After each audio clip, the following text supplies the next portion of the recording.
This is the Action Movie Guys podcast, bringing you action movie reviews from across the decades, plus box office numbers and insight like never before.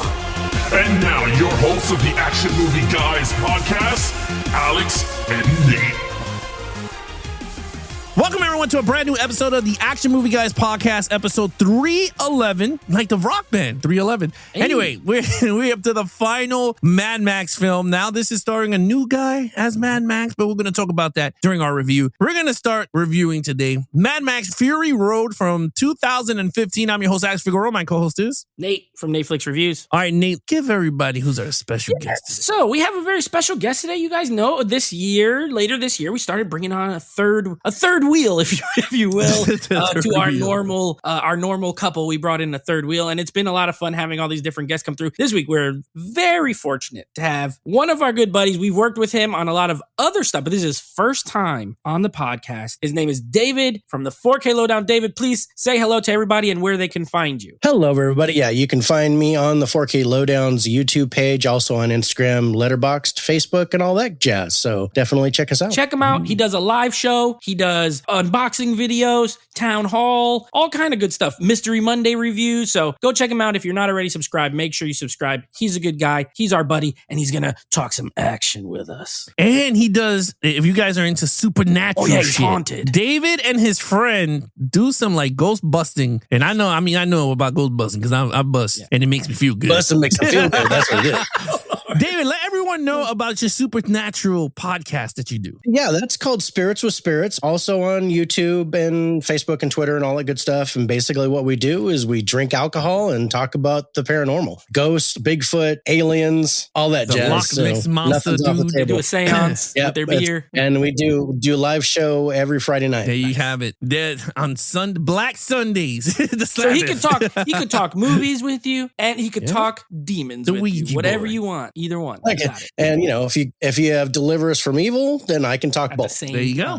The same time. There you have it. We're going to have Ralph go on your channel. Oh, Ralph would be pretty good because he's into that like demonic, like real life demonic and stuff like that. Like he's really into that possession stuff. So he's very into, super Catholic and stuff. That would be a really cool guest for your channel. He doesn't drink, so we'll get you guys give connected. him a bottle of wine. We'll get you guys hooked up. Yeah. Well, then he can't be on. We're just gonna maybe some non-alcoholic beer. We'll do something to make it seem like he's drinking. Yeah. No, he'll be actually literally Heineken Zero. He'll be a really good person to sit down and do that stuff with. He would be pretty good. But all right, with that said, let's get back to Mad Max Fury Road. George Miller back in the director's chair. Now let's talk about some financials here. Yes. Okay, this is the final financials of Mad Max. This movie budgeted at $150 million. All right. Mm-hmm. And I mean, you can see it. The visuals are there. The sand was real. Okay, it was in the CGI sand. Maybe it was. Worldwide, $380 million. I mean, Nate, we did all the other three, right? It's kind of low in terms of our modernized money, but the movies have been climbing up. Yes. So here's what I will say about this. In my research into because I'm about to give you these scores. Go ahead. This movie ended up losing the studio between 10 and 20 million because of the marketing on top of the budget. So while 380 is the most profitable Mad Max movie ever, it ended up losing a little bit of money. However, you guys might know this. They are making a Furiosa movie. You might say, well, if it lost money, why are they doing that? Well, brothers, I'm going to tell you right now. Not only does this movie have a 97% critic score, okay? 97, which is 16% increase from Thunderdome. So critics like this one way more. 86% audience score, okay? Which is a 37% increase from Thunderdome. But this bad boy was nominated for 10 Academy Awards, and it won 6 Academy Awards. And it was nominated for Best Picture, Best Director. So it was a critical hit, and it lost a bit of money, but the studio was chomping at the bit to still do something with it because of all those accolades. I don't know if you guys find these surprising or not. I remember rooting for it at that year's Oscars for every single, I wanted it to win every single category. But so Alex, even though it was a little bit of a loss, it actually gained in overall And I think it made him a lot of money on home video. So I think ultimately it didn't totally lose, but. Well, I want to ask you guys this before we go into the Rotten Tomatoes and all that. Which I just. When you heard a new Mad Max movie was coming out, right? You heard, oh my God, Fury Road. Were you guys surprised that Mel Gibson wasn't attached to come back as Mad Max to finish off the end? Because, you know, sometimes when it's these old franchises, they bring back the original, right? Like you got the John McClanes. They had 5 of them or 6 of them, right? Yeah. They had the Rockies. They had the Lethal Weapons. They all brought back the original actors in the role that launched their careers. Were you guys kind of shocked that they did not bring back Mel Gibson as Mad Max? So, David, take it away. What do you think of that when you first heard Mad Max Fury Road? Well, I figured, you know, I was actually not surprised because I knew that he couldn't be Mad Max anymore. And we're talking like a 30-year difference between Thunderdome and Fury Road. I was surprised that he didn't have a cameo or some kind of part in it, but I also think that Mel Gibson wouldn't settle for that. Like Adam West in the 1989 Batman, he was like, I will only do it if I'm Batman. And I think Mel Gibson had the same type of thing. All right. Nate, what do you think? I can't say I'm surprised because you got to remember, I had never even seen a Mad Max movie before. Before Fury the wrong Road. person to act. I didn't care. I'll be honest with you. Come I on. didn't care at the time. Now, in doing my research, I found out they tried to make this movie since 1988. He was supposed to be in it. They tried to make it in the 90s. It didn't work. Then George Miller made Happy Feet. That thing made a lot of money. And finally they revisited it. And at this point, you got to remember, Mel Gibson was controversial at the time. Oh, that's right. And that's the reason they ended up not using him at all. So he was supposed to be in it all the way up until the mid 2000s. And when they finally made it, they had to recast him and then at that point, like David said, he was like, then it was 30 years later rather than 20 years later. So in hindsight, I wish he was in it, but we're going to get to this movie. I don't think the movie hurts for it, but I would have liked to see it now that I've seen the other ones. I will say when I found out that they were making a new one, I really wanted him on as Mad Max because I felt like the character himself deserved that final send-off. That was just me because I already watched all of them as kids and all that stuff. So for me, I was like, Mel Gibson needs to come back and do this. Now, if you're going to tell me he can't do it, well, you know what? There's a lot of action movies my man did, and it looked like he still could pull it off. From Bloodfather, Edge of Darkness, all the straight-to-DVD action films that you see now, Expendables 3. He is still good actor. He's still believable. I mean, he's an Oscar award-winning dude for, director and all that. So he has the credentials. I was just very shocked. Again, I agree with you guys. I mean, even with a cameo, I couldn't see him in a cameo role myself because I don't think Mel Gibson doesn't look like a cameo guy. I don't know. For me, he doesn't look like it. No. That's like Clint Eastwood. No. They You're also going to have Clint Eastwood do a cameo? They also have Western? stunt doubles. Like, he could have done it. I mean,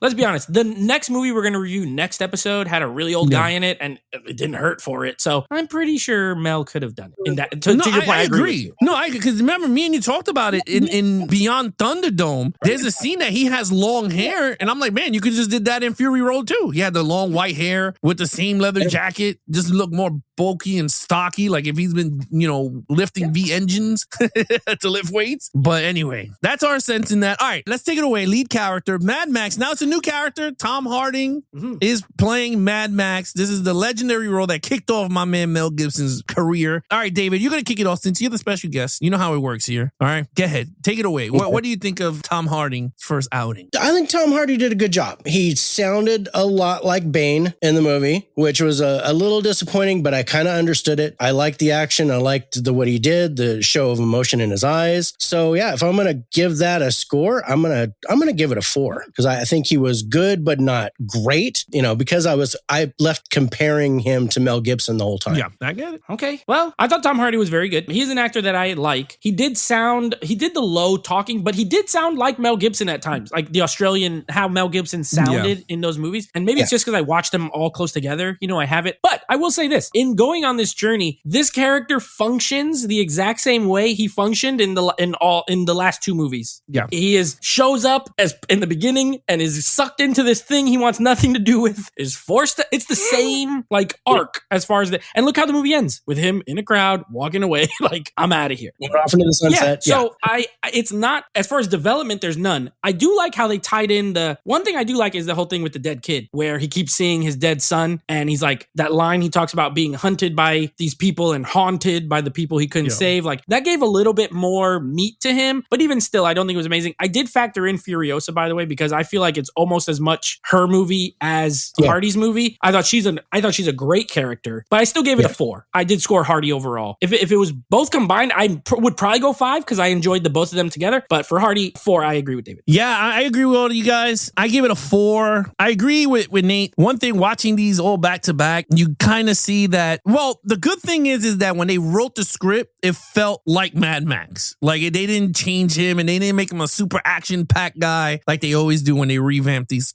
characters. They kept him the same. He did not talk as much in this movie, like at all, just like the Mel Gibson one. So I was really intrigued to see if they were going to give him more dialogue, which they didn't. And even when he did, like, my theory on him being this mythical person is I think to me it's kind of solidifying it now watching this movie on the fourth one. I mean, granted, it is a new person under the Mad Max, but I kind of feel like he's a mythological creature because by the time this dude is done, they're going to forget about him. They're not going to know who Mad Max is at the end of everything. It's just like, and he didn't give him his name towards when she's dying anyway, so she's not going to remember Max. But he got to be real. Remember you had that theory where he might be dead? Like he might be a ghost? He can't be because he was giving that guy blood. So he must exist. Now he is. Now he is. Yeah. But I agree with you. He just comes into these. He's the title character in every movie, but he never is the driving force of the plot in any of the movies. He just like happens to be there every time. Yeah, he's like the A-team of the desert. He's like if you need a problem, call Mad Max.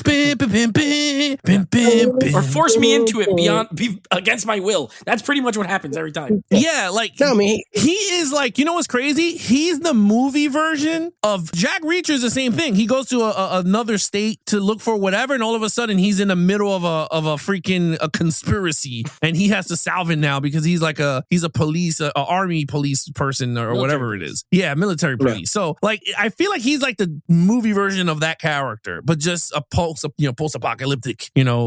So look, at the end of everything, I did enjoy him. I liked him. In terms of Charlize Theron's character, it's funny because if you watch the trailer to the new version of that character, Furiosa, it says a Mad Max spinoff. Like, you really don't have to say a Mad Max spinoff. Everyone knows everybody knows. Everyone knows who Furiosa. So it's like, to me, I'm like, why do you have to keep using the Mad Max name? So like, to me, it's just like it's kind of interesting with these things. But I liked her character. I thought she was really well. I'm very disappointed. I'm gonna be honest with you guys. Even watching the trailer, I'm like, it doesn't feel like the Charlize Theron's character. I mean, I know she has her 2 arms, and you're gonna find out when she loses it, and all this, and they take her away from her parents, and all this jazz. But I wish they brought her back as a sequel, not a prequel. I'd rather see what else happens than what happened before. I'm like really her going up. Yeah, I like to see what goes on. Maybe Mad Max does come back. Like, I mean, you never know to help. But anyway, that's just me. Gave it a 4. Okay, main villain now is Mortal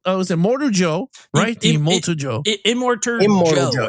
Yeah, Immortal Joe / Toe Cutter, because it's the same actor from the first Mad Max movie. Right. So it's actually pretty cool. So let's go around. Nate, what do you think of him coming back as another villain? All right, so let's be honest. I think we liked him the best out of all the villains in the first 3 movies. I like him. First of all, he looks cool as hell. Honestly, it's a great look as far as a villain. The mask with the crazy teeth, and then the long hair, and then his big weird like see-through plastic bodysuit. Love it. I think he looks incredible. Love the voice. I think this is the next best villain in the series. He's definitely better than freaking Tina Turner, and he's way better than whatever that guy was with the mask in the second one, who looks like a wrestler. Yeah, I kept saying his name, but now that it's been a couple weeks, I don't remember his name. So I think he's a great villain. I like that he leaves the thing. He goes out. He participates in the action. He shoots people. He kills people. He blows them up. I'm into that. I we always talk about when they have the villains who like don't really do anything, or it's kind of disappointing. So I thought he was awesome. I gave him a 4 as well. I thought he was a very good villain in this franchise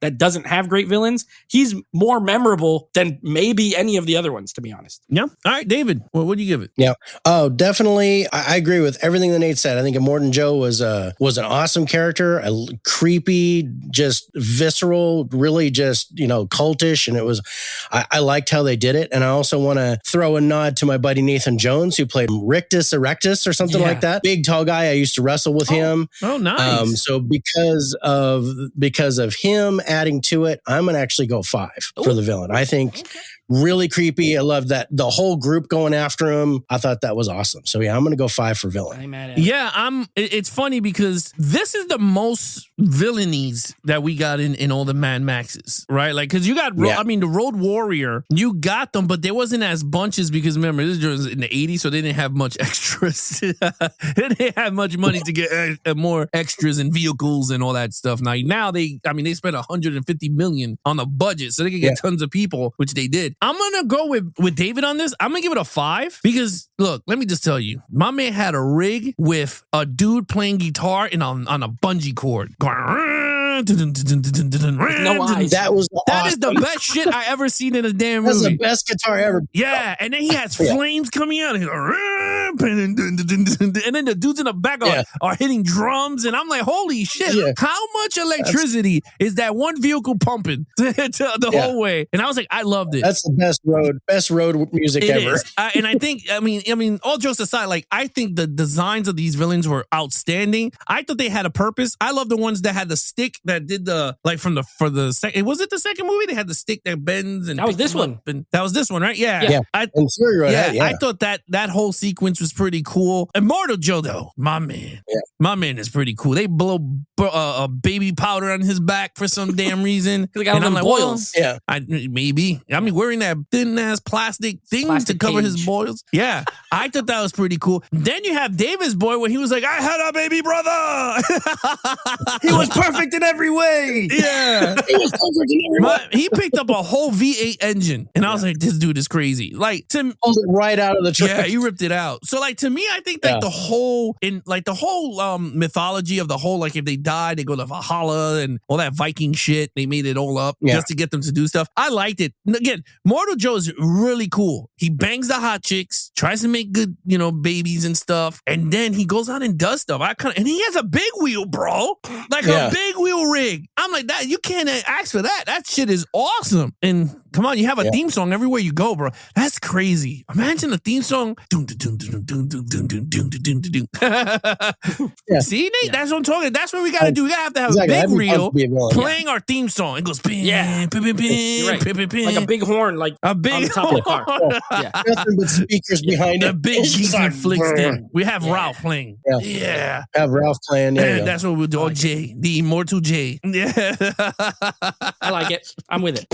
I'm there. All right, 5, 4. Okay, I already know where we're going with this. All right, action scenes, David. It's a 5. I'm not even going to play. It's a 5. They said I watched the special features, and they said they did 140 cars, and their set was 140 kilometers of desert, and that's what they used, and most of it was practical effects. They didn't use a whole lot of CGI. The stunts were awesome. The explosions were great. 5 across the board. I'd give it a 6 if I could, but you only told me I could go to 5. You only go to 5. All right, 8. I don't know why you're asking. I don't even know why you're asking me this question about this. I know movie. It's 5. I don't even know why you're asking me this question. This is out of all the 311 episodes we've done. This is one of the easiest 5s I've given out. I've given out some easy 5s. There've been a couple where it's just like, come on, this is a piece of cake. This is one of them. Easiest 5. First of all, like David said, a lot of practical. Obviously, there's CG. You have the storm. You have a couple of bodies that do some hit the floor kind of. No one's doing that stunt. You know what I mean? But even if 85% is practical, that's amazing in modern day action movies. The freaking guys on the sticks is such a cool visual when they're like just swinging across, and then behind them stuff's exploding, just blowing up like crazy explosions.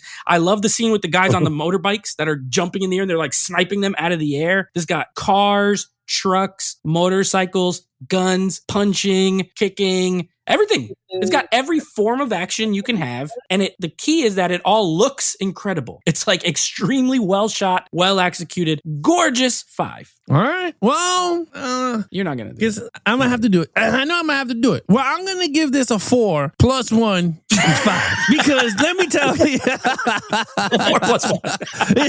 I'm going to add 1. I'm going to add 1 for deliciousness. Because, man, this thing is succulent of action. Yeah. Mad succulent. It's yummy. Let me just tell you. This thing from the get-go, this dude has his paranoia craziness, standing looking at the desert, jumps in the car, cars flips over. I'm like, holy hell, the sound bar in my damn surround sound is blowing V8 sounds all over the place. It's one of the best sounding movies, I think, in 4K. Won an Oscar for sound mixing and sound editing. Dude, sound mixing, sound, and I don't know what the hell they did. They must have had cars in their shit attached to microphones because, bro, I could feel the engines hemming. And I was like, I love it. The sequences alone, driving through that, what the hell you call it, the FS5, whatever the tornado sandstorm, whatever you want to call it. Yeah, the sandstorm, F5. That thing is like crazy good. I don't know. George Miller is so good with this shit, but I don't understand. He's like another James Cameron that decides to take 10 years to do another action movie. This came out in 2015, and we have no sequel to this damn movie except a prequel to a character that's not even the main character of the damn franchise. So, like, to me, it's like, geez. 9 years you gotta later, pump 'em out. by the way. Comes out next year. So you're right. 9 years between. Yeah, between the Furiosa and this one. So it's like, I don't know. I just, to me, it's like, man, with the action that we have here, we gotta have more. Like, to me, we should have had more. And it would have been cool if it was in another like destination, them driving through the desert, like maybe San Francisco. They try to go over the Golden State Bridge, you know what I mean? No, the Golden Gate or the freaking Cindy or whatever the hell it is. But no, in terms of action, I think this has everything. I think it has everything you want. You got big wheels. It keeps on turning like Tina Turner. I was going to go Tina Turner on it too. That was last movie. That was last movie. I'm telling you, big wheels keep on turning. Man, it just had everything. I don't know. I just feel like this thing had everything you want in a Mad Max movie. Now, is it better than the other films? I'm going to talk about that in terms of in overall, because there's some stuff I want to talk about in that. But 5 across the board on this one. Storyline, Nate. Okay, you know me. Here I go. You know me. I'm probably more harder, greater sometimes when it comes to story, but I don't give a care. I think this storyline is good. I would say very good. It's not a 5. It, like the other Mad Maxes, and we touched on it in the lead character, it is so similar as far as the structure. He's out and by himself. He gets involved in a thing. The thing leads to action, and then he goes away as a myth of, like a mythological guy. It is really the same thing. This one reminds me most of Road Warrior as far as story. It's a very similar storyline. This one is like that movie on steroids as far as visuals and action, but story-wise, it's very similar. I do, like I said, I like the fact that they added in the stuff where he's kind of seeing the people he couldn't save and all that. I like the Furiosa edition. She's the absolute best secondary character in any of these movies. Like, hands down, it's not even close. I like the villain story. Like, I like the overall story. I think it's good. You know what I like about it? They just dropped you in, right? Like, I told you, I had never seen a Mad Max movie, and I went to see this at the theater, and I knew nothing about it, and I was able to watch this movie without having had to see the other movies. Flashbacks of a dead kid. Okay, he had a kid. He couldn't save the kid. I don't really need to have seen it because I know it happened. And then from there, it's self-contained. So I think it's a very well done storyline. I give it a 4. I don't think this is like a masterful story, but a very, very good for this franchise. 4. All right, David. Yeah, I'm on board with the 4, and for a lot of the same reasons that Nate had, but you didn't need complicated. It was simple. It was direct. It was to the point. It does very much play like Mad Max 2, The Road Warrior, which is my favorite of the franchise for sure. So I really liked how this played out. And yeah, you don't have to watch the previous movies to get anything from this. If you know anything about post-apocalyptics, there's mutants, there's funky cars, and everybody wants gas.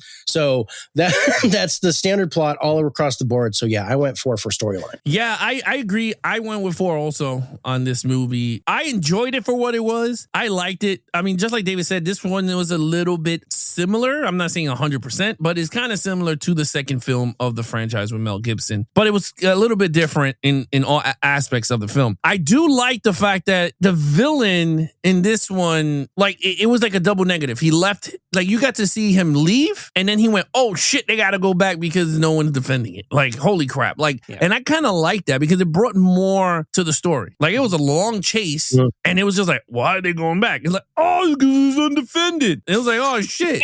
Yeah, holy crap. All that free water and grass and I left the door unlocked. Yeah, pretty much. You're gonna get our milk. We gotta go back.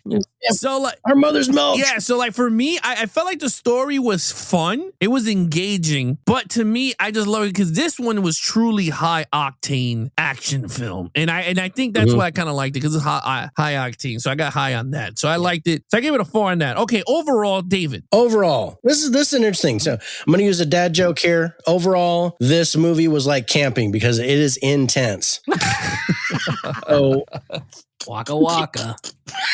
Waka waka, boom boom. I'm here all week. Try Thank the you. veal. But try the veal. So yeah, I mean, overall, I think absolutely number 2 in the franchise. Really close to Road Warrior for me. I'm going to go overall 5. I think it's amazing. I think it checks all the boxes for what you want in this type of movie. And I rewatched it today, and I was still, white knuckling it, even though I've seen the movie a dozen times. So absolute 5 for me. All right. Having seen all of them just over the last 4 weeks and a first time watch for 2 of them because I had seen Mad Max a little while ago. To me, this is easily the best of the 4 movies. I also give it a 5, even though, the storyline's not the best storyline, but I think Alex, or David, you said something like it fits what they need. You don't always need, a super deep storytelling and all that stuff. So it fits what they need. Great characters. The reason why it's a 5 to me, though, on top of this is an action podcast, and on top of this being literally one gigantic action scene, the whole movie is a chase scene. It is a chase scene. The movie opens with chasing people,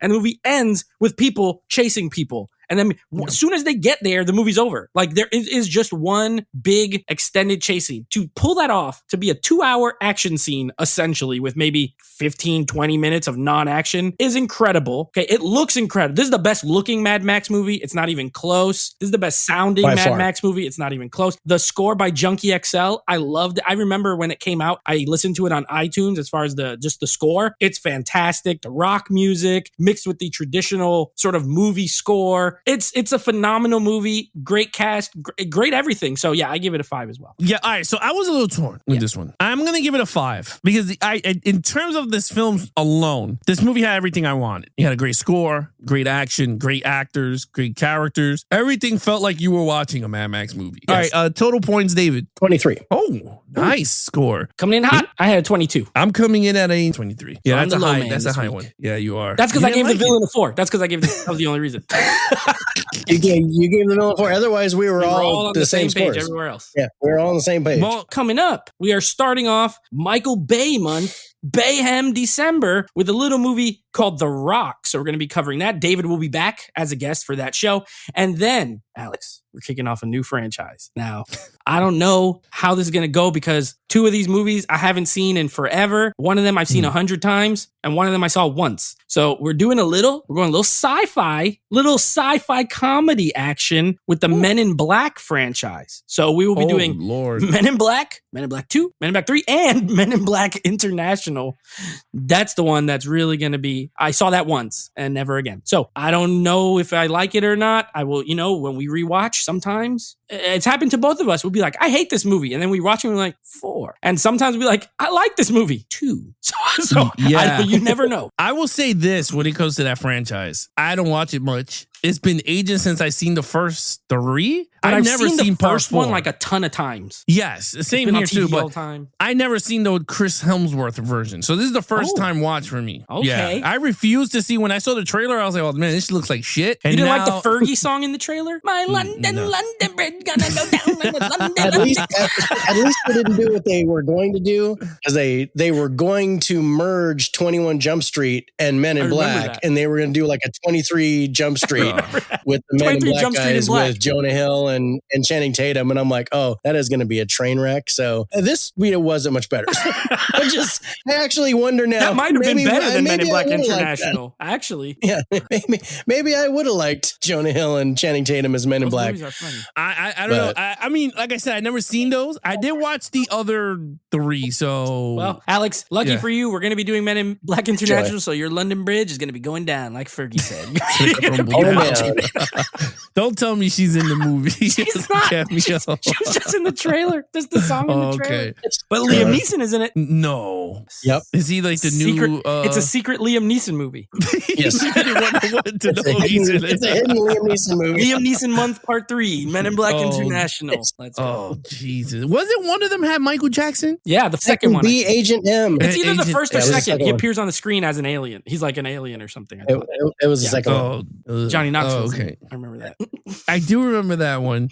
Then Bro, they had the guy from I Monk. don't remember 2, 3, or 4. I only know 1. I only know part 1. So I'm actually looking forward to doing Men in Black. We will have a guest on that show as well. Scotty Boy is coming back, Mr. Scott. So he'll be there for Men in Black. All right, there you have it, guys. You guys want to follow us in our social media accounts? Please follow Nate over on Instagram. Now, he goes live every other Monday when we're not live on Geeks and Flicks on YouTube. Check him out on Instagram at NateFlix Reviews. Then check out the podcast that he does his live streams with called NateFlix Movie Reviews over on anything you listen to, on any platform you listen to your podcast on. In terms of action movie guys, head over to Instagram at Geeks and Flicks. Then, of course, head over to our official website, www.geeksandflicks.com. We have all the podcasts there. I have to update the website with all the with all of the podcast movies. You have an excuse. It's yeah, pretty much. But yeah, the website will be updated. But yes, you can go there, www.geeksandflicks.com. Other than that, I'm your host, Alex Figueroa. My co-host is Nate from NateFlix Reviews. David. Please let everyone know where they could find you. You can find me at the 4K Lowdown on Instagram, Facebook, Twitter, Letterboxd, YouTube, all that kind of stuff. And the Faces for Radio podcast runs every Wednesday night at 6:30 Pacific, 9:30 Eastern. In your spirits. Spirits with Spirits, Fridays at 6 p.m. Pacific, 9 p.m. Eastern. And that is Spirits with Spirits with John and Dave on YouTube, or Spirits with Spirits on Facebook or Twitter. There you have it, guys. Be awesome to each other and geek out.